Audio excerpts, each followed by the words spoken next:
Radhe Radhe. Today is Saturday, 29th March 2025, and here we are to present to you this recap video for today's Bhagavad Gita study session. Continuing to make progress along our journey of chapter 10, we covered two more verses right after the usual recap quiz. So let's take a look at what we were able to get through. Coming up on the screen, as you see, we covered chapter 10, verses 34 and 35. That is after, as I mentioned, the usual recap quiz for last time's content. So that is on chapter 10, verses 32 and 33. As always, please take a look at the description for the video so that you can get the link to the free community portal page that will get you the slides you're seeing on the screen, and in particular, of course, all the quiz questions for your repeated practice. So we encourage you to take a look at those. And then with that, we get now into the first of today's two verses. We start off with chapter 10, verse 34. Mrityu sarva haraschaham udbhavascha bhavishyatam kirti shrirvakcha narinam smritir medha dhritikshama. So chapter 10, verse 34 has the catchphrase feminine finery. We discussed that in class. Finery is to do with elegance, grandeur, splendor, etc. So with alliteration, feminine finery, because we learned about seven qualities, seven feminine qualities that Sri Krishna says he is. So chapter 10, verse 34, he first says he is the all-devouring death. And then after death, when there is life, he is also the origin of all that is yet to come. And then he gets into those seven feminine qualities we'll talk about momentarily. So we know this well enough. We did add to our dictionaries this word sarva haraha, all devouring, because Sri Krishna says he is that death and takes away everything. But that is in terms of the bodily context. Remember, the soul is immortal because it is a tiny fragment, an energy-based fragment of God. So till we get immortality to be able to join Sri Krishna or the Supreme Lord in his or her abode, the cycle of life and death will continue. So Sri Krishna is that death that creates the end of one life, and then he is also the origin of what is to come. So that cycle of life and death continues. We've seen this earlier as well in recent verses. We also saw it in today's recap quiz, beginning, middle, and end. So creation, maintenance or sustenance, and destruction, all that, Sri Krishna is that. And specifically in chapter 10, verse 34, he says, he is that all-devouring death. He is that force of destruction. He's also the force of creation. Cycle of life and death continues till we are able to join him in his divine abode. So Swamiji says that as sure as death, a phrase we know from English, and Sri Krishna also is the generating principle of all future beings. Second part of the verse, we then came across seven very, very special elite qualities that are feminine qualities. As Swamiji says, of course, a well-rounded personality ought to have both types of qualities, male and female, and masculine, feminine, in terms of all these special traits that some of us try to practice to possess, some of us try to aim to get there by learning and by observing others, and of course, learning from God and Guru. Those seven are in order: fame, prosperity, fine speech, memory, intelligence, courage, and forgiveness. And we connected them also with the equivalent Sanskrit words in class. So remember, fame is kirti, prosperity is shri, fine speech we have vak, memory we have smriti, intelligence is medha, courage is dhriti, and forgiveness is akshama. So those are those seven. And it so happens, of course, these are very, glorious qualities. Swamiji, to help us maybe remember them, he's also split them into two categories. The first three happen to be on the outside. The other four, next four, are on the inside. So outside, you can typically see and observe for someone that they possess fame, they have prosperity, they use or have fine speech. On the inside, in contrast, hopefully you'll see memory, intelligence, courage, and forgiveness. So that's the categorical split outside versus inside. And then Swamiji further helps us with the connection to scriptures and names. As I mentioned in class, many of us may have family members or relatives or friends with one or more of these names. We've probably come across them. So five of them happen to be Daksha's daughters, and one is the daughter of sage Bhrigu, and one is the daughter of Brahma. So Kirti, Smriti, Medha, Dhriti, and Shama are daughters of Daksh, and Shri is the daughter of sage Bhrigu, Vak is the daughter of Brahma. These, in fact, are those seven women then who are those deities, the presiding deities over these seven qualities. So again, something to keep in mind in that specific order here: fame, prosperity, fine speech, memory, intelligence, courage, and forgiveness. If you recall in class, live, we tried to find and went to chapter 1, verse 14, which is where I recall that the one of the appellations for Sri Krishna, in fact used by Sanjay, is Madhav. Madhav, again, I'll encourage you to read the commentary here, but it refers to Sri Krishna as the husband of the goddess of fortune, Lakshmi in this case, also known as Shri, which is prosperity. So, very interesting, as we briefly said in class. Again, we're really studying the absolute truth, Radha Krishna Tattva, or Radha Tattva, as we often hear from Maharajji or Swamiji as well. And how, if you see here, chapter 1, verse 14, and also then where we are, chapter 10, verse 34, Sri Krishna is simultaneously, we accept it, we have faith, or we might find it contradictory and we take time to grasp that. But he is simultaneously same and opposite in some way, right? He is the husband of fortune or prosperity. He is also prosperity. So, good example to keep that goal of what we are seeking, tattva, that real sar and essence and of the absolute truth. Here is probably a good example with this name today, Shri for prosperity, Madhav, as I said, for the husband of prosperity or fortune. So that is chapter 10, verse 34. And then let's take a look at chapter 10, verse 35.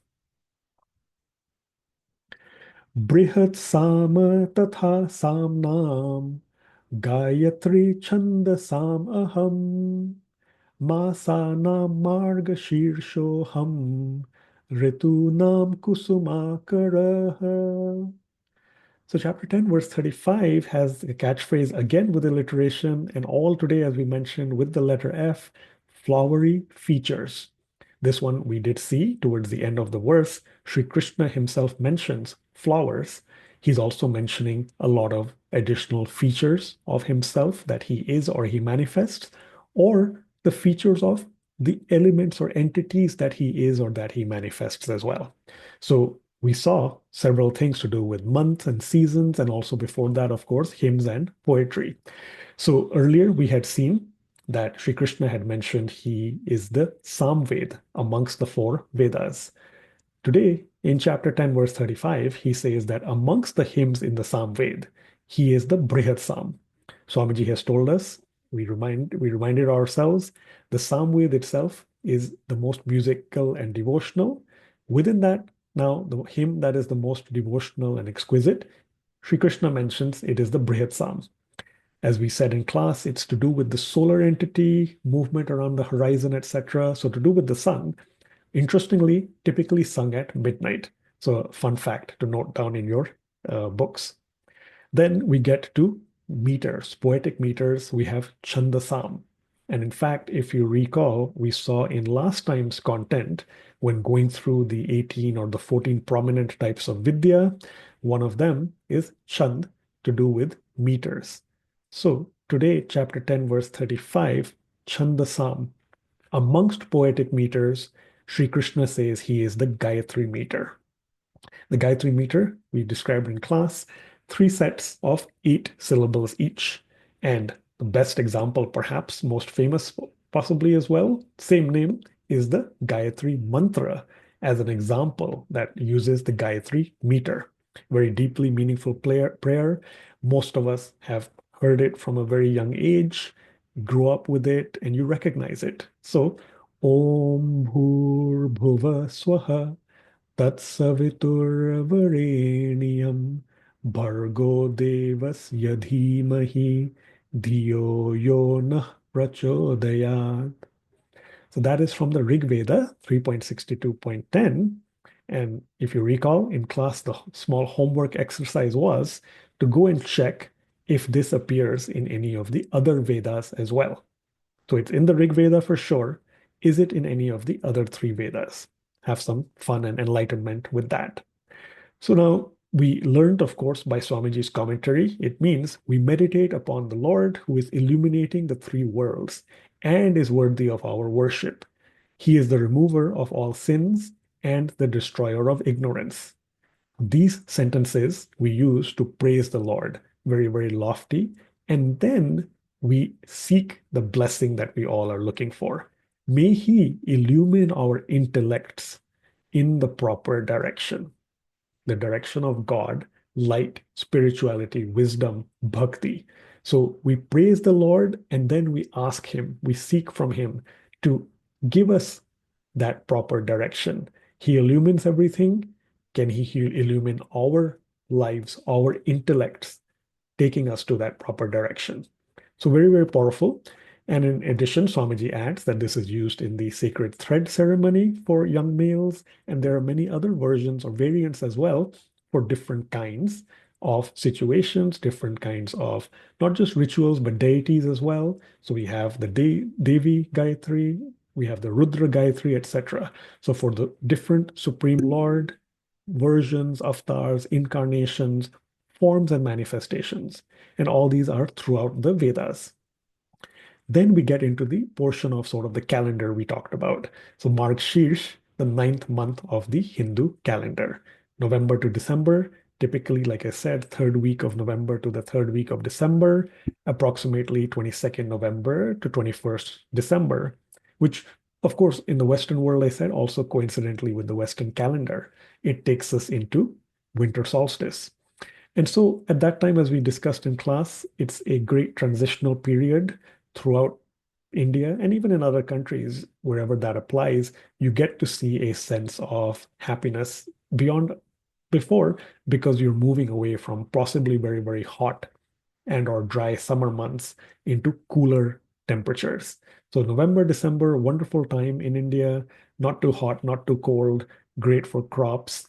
And of course, as I said, it's typically right after Diwali, after Tulsi Viva, etc.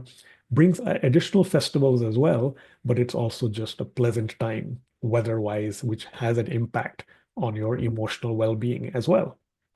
And then finally, Sri Krishna says he is also Basant. Basant is the spring season. It is also known as Rituraj, the king of seasons. Swamiji says it's a time that is euphorically bursting with life. We discussed how so many different festivals, as we speak as well, are celebrated or have been celebrated, and you see that joy throughout the atmosphere. So why not then? Sri Krishna says one of amongst all his vibhutis, one of them is to do with seasons. The most opulent one is the spring season, and that's the one that brings flowers. We took you to the flyer, if you recall. We had a question in it as well. Let's leap into action, encouragement, and leap, the pun there, as we discussed. What is the season of divine wisdom? Well, throughout the year, no doubt, we should be always seeking and getting divine wisdom. The vibhuti, the opulence that Sri Krishna says, hey, why not spring? Spring, the season that brings flowers, spring here with a pun literally, that spring there. So let's spring into action, let's leap into action. The season of divine wisdom, the most opulent is spring. So that is what we see in chapter 10, verse 35. And as we also mentioned, several festivals literally now. So we finished Basant, as I said, a couple of months ago, where, for instance, students seek blessings from Mata Saraswati for education, for wisdom, for vidya. As I mentioned at the prayer at the temple, the Bal Mukund kids go and practice and get blessings for their books, their school bags, their pens, pencils, etc., from Mata Saraswati. So we saw that not too long ago. We saw Mahashivratri. We saw Holi very recently. Now, today, as we speak, of course, we're getting literally into Today, we wish many people happy Ugadi and various other festivals, Gudi Pawa, and so on. And we literally are starting Chaitra Navratri, Sunday and beyond. So the next 9, 10 days, then culminating into Ram Navami, so much devotion to Mata, to Ram, all these, the Supreme Lord, God Himself, herself. So plenty that we are getting to see live with this, as we see in chapter 10, verse 35, spring, Kusum Akaraha. Which also reminds me, let's look at a couple of important Sanskrit words. We have bhavishyatam, those things that are yet to be, what is not yet come, but eventually will, bhavishyatam. And no doubt, let us, of course, in the context of feminine finery and Navratri, let's focus on Nari Nam, that is amongst feminine qualities. And we saw the 7 that are part of that as the most opulent. So, 2 important words or phrases from chapter 10, verse 35. And then let's look here, chapter 10, sorry, verse 34. And now, chapter 10, verse 35, we recognize this probably, Chandasam, amongst poetic meters. Let's actually focus on what we learned, Marg Shirshaha, that is the month of November to December. And then let's honor spring. We have Kusum Akaraha. Joined becomes Kusum Akaraha. So few Sanskrit words we've talked about, and we want to continually keep learning about. With that, we get towards the end of this recap video for today's Bhagavad Gita study session.